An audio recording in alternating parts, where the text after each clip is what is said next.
Padre Celestial, gracias Señor por esta noche, gracias por cada una de las personas que han podido participar en este seminario o verlo, Señor. Te pido en el nombre de Jesús que estés con nosotros, que sea tu Espíritu Santo hablándonos y bueno, gracias Padre por todo en el nombre de Cristo Jesús. Amén y amén. Amén. Bueno, entonces, como decíamos, ya es el último capítulo, nuestra última clase, y vamos a recordar que nosotros hemos entrado en un proceso de sanación. Quizá algunos de ustedes ya han salido de algunos, otros apenas van a entrar, otros están pasando, ¿verdad? Y hablábamos que lo primero que tenemos que hacer para empezar este proceso es tomar una decisión, ¿verdad? Tenemos que decidir ser sanos o seguir siendo personas tóxicas. Y cuando nosotros tomamos la decisión, el Señor puede comenzar entonces a trabajar. Y Él lo que espera de nosotros es que reconozcamos que necesitamos ayuda de Él y que confesemos ya sea nuestros pecados a Él o a las personas, si es que hay alguien a quien tengamos que confesarle algo. Y obviamente cuando vamos a la cruz, el Espíritu Santo llega a nuestra vida y Él es el que va a empezar a trabajar y a este proceso de sanación, de curación dentro de nosotros. Y el Espíritu Santo probablemente nos va a llevar hacia el perdón porque muchas de esas marcas y grietas fueron causadas por ofensas, por cosas que nos causaron dolor. Entonces, hay gente, hay situaciones que tenemos que perdonar, quizá nosotros mismos es a quienes tenemos que perdonar. Y por último, el Espíritu Santo va a ayudarnos a cerrar ciclos para que estas situaciones dolorosas no se vuelvan a repetir ni en nuestra vida ni en las de nuestros hijos, ¿verdad? Y bueno, solamente quería agregar algo más acerca del perdón, porque siento que el Señor quería que compartiera esto con ustedes. Acerca del perdón, algo que a mí en lo personal me ha ayudado mucho cuando se trata de perdonar a alguna persona que me haya ofendido, que me haya causado un dolor, es que yo recuerdo que el Señor a mí me ha amado tanto como para dar su vida por mí, ¿no? Y eso me hace de alguna manera querer proteger su nombre, actuar a la altura de su llamado, comportarme a la altura de Cristo. Y cuando yo no perdono, cuando yo tengo actitudes negativas en contra de las personas que me han lastimado, es como si yo diera una mala imagen del Señor Jesús. Y yo prefiero humillarme, tragarme mi orgullo antes de que alguien hable mal del Señor por mi culpa. Porque cuando yo, bueno, antes de continuar, fíjense lo que dice la Escritura en Romanos 2:24. Porque como está escrito, por causa de ustedes el nombre de Dios es blasfemado entre los paganos. Muchas veces cuando le decimos a la gente, ah, nosotros somos cristianos, o las gentes saben que somos cristianos, pero no nos comportamos como Dios quisiera, en realidad estamos dando un muy mal ejemplo. Y eso va a evitar que las personas que nos conocen quieran acercarse a Cristo o quieran escuchar siquiera del Evangelio. Es un arma muy poderosa nuestro carácter, porque entonces la gente va a decir, ah, yo quiero saber más, yo quiero escuchar. Y cuando nosotros perdonamos, mostramos realmente el carácter de Dios, el carácter de Cristo, y eso se vuelve atractivo para las personas. Y ellas van a estar más abiertas a escuchar del Evangelio, a escuchar de la palabra, y con esta sola actitud podemos ayudar a salvar otras vidas. Si hacemos lo contrario, quizá esa persona rechace el Evangelio por el simple hecho de que diga, ay, no, si eso así son los cristianos, yo no quiero ser así. Y no creo que nadie quiera cargar con esa culpa, ni que el Señor un día nos pregunte, pero ¿por qué diste mal ejemplo? Mira, ella se alejó de mí por tu culpa. Yo no quisiera eso. Entonces, ese pensamiento me ha ayudado bastante a mí en cuando se trata de perdonar o tener que humillarme o yo pedir perdón a las personas. Entonces, espero que les sirva ese consejo.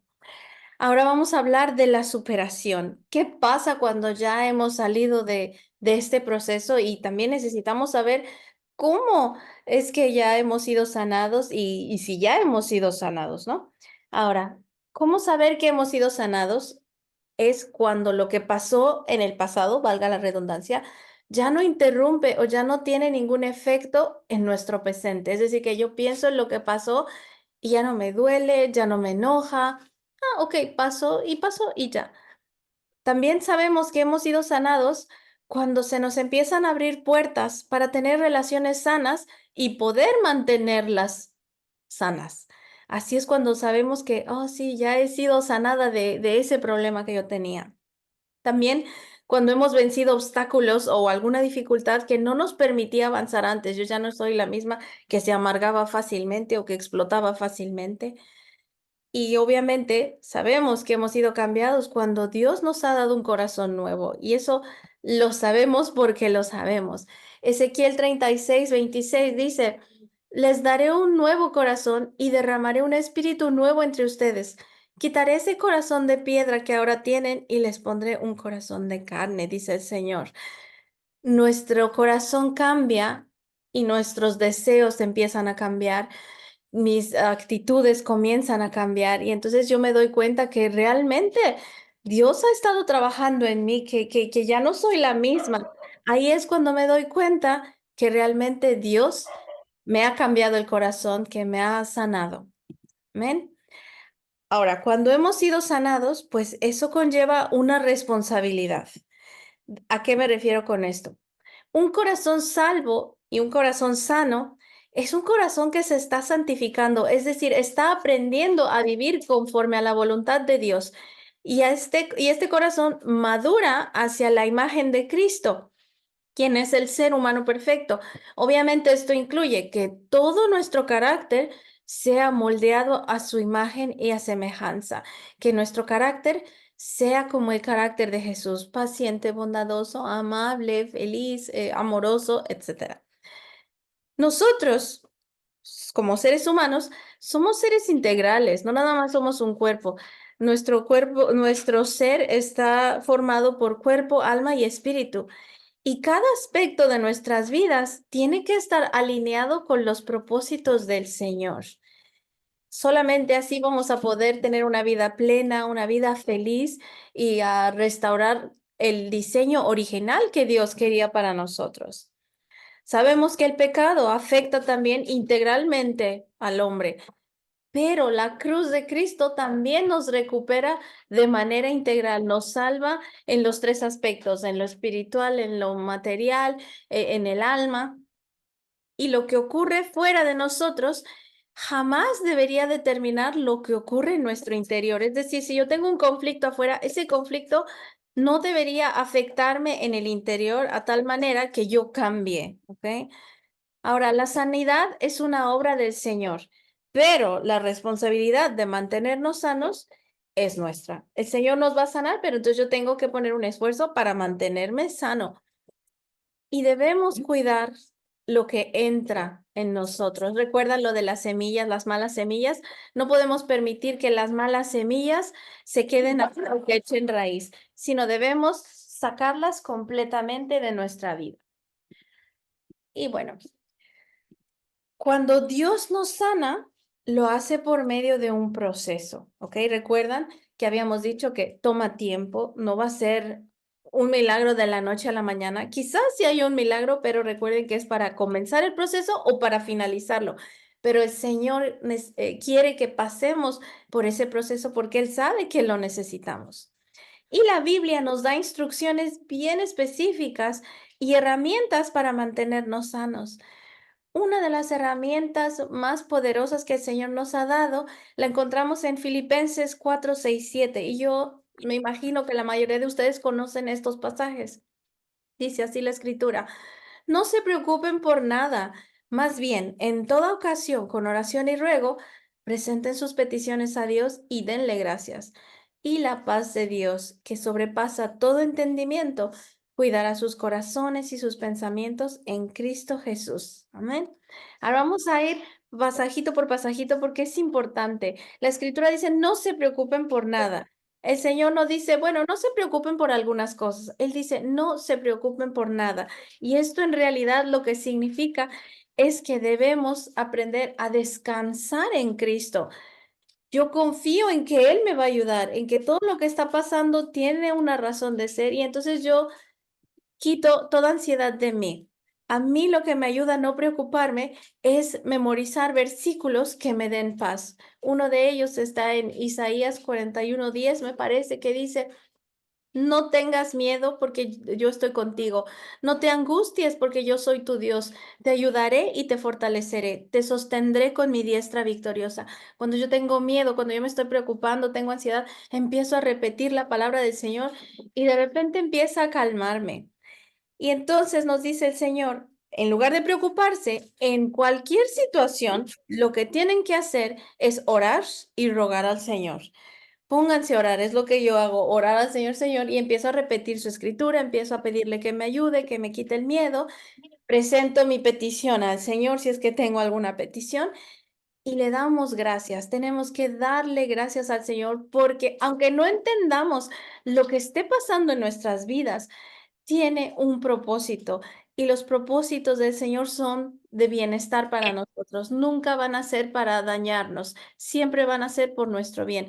Por eso es que debemos darle gracias, aunque no estemos entendiendo lo que está pasando en nuestra vida.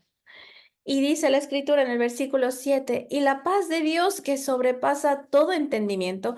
Eso quiere decir que la paz del Señor es una paz sobrenatural. No la podemos entender. Hay veces que uno siente físicamente como una opresión en el pecho cuando está muy preocupado, cuando tiene un dolor muy grande. Y cuando nosotros oramos al Señor, esa opresión, ese sentimiento que tenemos, de repente se va y estamos tranquilos. Esa es la paz del Señor. Y esa paz, dice aquí la Escritura, que va a cuidar nuestros corazones y nuestros pensamientos en Cristo Jesús. Amén. Ahora, la paz para un cristiano no es la ausencia de un conflicto, sino más bien es la confianza que tenemos en Dios y la tranquilidad en medio de los conflictos, en medio de las tormentas. Debemos nosotros aprender a buscar esa paz de Dios que no ausenta las tormentas, pero nos enseña a estar quietos y confiados durante ellas. Y recuerdan cuando el Señor Jesús le dijo a sus discípulos, vamos a cruzar al otro lado del mar de Galilea. Y Jesús se quedó dormido en la barca y los discípulos en medio de una tormenta estaban muy preocupados y angustiados. Y entonces yo digo, yo quiero ser como Jesús, quiero quedarme dormida en las tormentas. Estoy tan tranquila porque sé que Dios me va a llevar al lugar que Él ha dicho que me va a llevar. ¿Para qué me preocupo? Nosotros debemos aprender a llevarle nuestras cargas, nuestras preocupaciones al Señor en oración, porque esa es la condición. El Señor no nos va a dar su paz si no aplicamos la condición que nos da y la condición es pídanle al Señor con oración y con ruegos, ¿verdad? Entonces, debemos darle gracias y hacer lo que el Señor nos dice y entonces su paz va a venir y podremos experimentar eso que Jesús experimentó durante esa tormenta, tranquilidad y se quedó dormido. Entonces, yo le digo al Señor, yo quiero quedarme dormida, Señor, cuando tenga problemas, quiero descansar, no quiero preocuparme. Amén. Ahora, el corazón y los pensamientos son vulnerables a la ansiedad, al miedo y a la tristeza. Y según es el hombre en su corazón o en sus pensamientos, tal es él, nos dice Proverbios 23:7. Esto quiere decir que nuestra realidad externa va a ser determinada por nuestra realidad interna. Jesús estaba tranquilo interiormente, por eso no le afectaba lo que pasaba alrededor. Cuando nosotros tenemos una tormenta dentro, se va a manifestar en una tormenta fuera de nosotros. Entonces debemos aprender a llevarle nuestras ansiedades al Señor para poder tener su paz y estar tranquilos. ¿Ok? Ahora, aunque haya tormentas rodeando nuestra barca, el agua no va a penetrar en ella a menos que haya una grieta, a menos que tengamos marcas. Por eso es que Dios quiere reparar nuestra alma, porque si tenemos grietas, si tenemos marcas dentro de nosotros, cuando venga una tormenta, se va a ahogar nuestro bote y no vamos a poder salir de ahí. Las marcas y grietas superadas nos ayudan a caminar en los problemas de esta vida sin que estos nos ahoguen. Por eso es que es tan importante dejar que el Señor nos sane de cualquier cosa que llevemos dentro. Ahora, ¿por qué implica una responsabilidad ser sano? Porque Dios nos sana no nada más para que estemos felices y llevemos una vida plena, sino que el Señor nos sana para que nosotros seamos instrumentos en la sanación de otros. Entonces, cuando ustedes queden sanos, ustedes tienen que ir a ayudar a que otros se sanen. Debemos dar nosotros por gracia lo que por gracia hemos recibido. La gracia no es solo para consumirla, es para repartirla a todo aquel que la necesite. El Señor, por medio de estos procesos, está dándoles testimonios y esos testimonios son herramientas para que vayan y las usen con otras personas para ayudarlas a sanar también. Nosotros, los que hemos sido sanados, debemos ser conocidos como sanadores, como restauradores, como libertadores. Tenemos que ser útiles, tenemos que ser productivos, fructíferos para el Señor. Debemos también ser constructores y no destructores, porque podría ser el caso que uno es sanado por el Señor, y a veces se nos olvida el proceso o los procesos por los que hemos pasado, y como nosotros ya estamos bien, empezamos a ver a las personas que necesitan sanación como las descalificamos, las criticamos, las juzgamos, y eso no debe ser. Nosotros siempre debemos ser constructores y nunca destructores, porque nuestra experiencia debe salvar vidas. Si yo tengo una experiencia, si yo he pasado por un proceso, ese proceso me debe ayudar para llevar a otras personas a Cristo y decirles cómo el Señor nos sanó a nosotros, y esas personas van a tener esperanza también por escuchar nuestro testimonio. Ahora, ¿por qué Dios permite que tengamos todas esas marcas y grietas? ¿Cuál es el propósito? Porque se pueden preguntar, ¿por qué estoy pasando por este problema? ¿Por qué a mí me tuvo que pasar esto? Y es que el Señor tiene propósitos. Fíjense lo que dice Proverbios 25:4. Quita las impurezas de la plata y el orfebre fabricará una copa, es decir, el joyero. Ahora, cuando pensamos en la plata, el elemento natural, en bruto tiene muchas impurezas y partículas y elementos que no son de su propia naturaleza. Y entonces necesita un proceso de fundición para poder ser limpiada de toda impureza. Ahora, el propósito de las marcas y grietas. Dice la escritura que el orfebre tiene un diseño en mente y usa golpes y pulimento para plasmar su idea. Entonces, si va a ser una copa del orfebre o va a ser algo, necesita golpear el metal. Así es como le va a dar forma. Y después tiene que pulirlo para que brille, ¿no? Ahora, el producto terminado ya no tiene impurezas y va a estar listo para poder ser usado para un propósito específico. Eso es lo que quiere Dios con nosotros, usarnos, pero necesita prepararnos. Ahora, los procesos que pasamos son para quitar toda la contaminación que nos mancha, que nos hace daño, que no nos permite llevar a cabo esa función para la cual Dios nos creó. Las impurezas de nuestro corazón cambian nuestra identidad, deforman el diseño de Dios, deforman esa imagen y esa semejanza que deberíamos tener del Señor. Y nosotros, por nuestra parte, debemos ser humildes, debemos ser corregibles y moldeables, porque solo así Dios puede trabajar para hacer una obra maestra con nosotros. No debemos ser ni tercos, ni orgullosos, ni rígidos, porque así no puede trabajar el Señor con nosotros. ¿Y qué pasa? Que cuando nos portamos de esa manera, el proceso va a tardar más tiempo. Nosotros vamos a alargar ese proceso. Entonces, vamos a pasar el proceso rápido, fácil, siendo humildes y dejándonos moldear por el Señor. Ahora, cuando Dios nos creó, Él compartió su esencia, Él nos dio parte de Él, nos dio parte de su vida. Él sopló dentro de nosotros su espíritu. Sin embargo, el pecado que hizo nos separó del Señor, interrumpió su diseño, sus propósitos y dejó inactivo ese soplo, ese espíritu.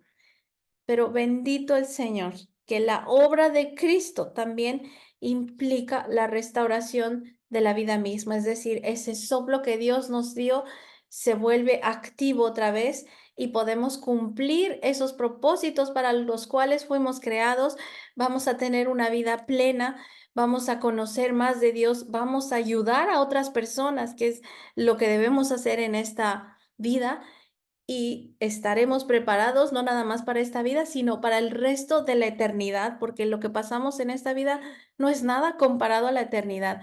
Entonces, imagínense qué gran obra maestra está haciendo el Señor con nosotros y debemos darle las gracias por habernos elegido, por llevarnos por estos procesos, porque Él quiere hacer una obra maravillosa con cada uno de nosotros. Amén. Entonces, yo quiero orar hoy y yo le quiero pedir al Señor y le quiero dar antes que nada las gracias por la vida de cada uno de ustedes.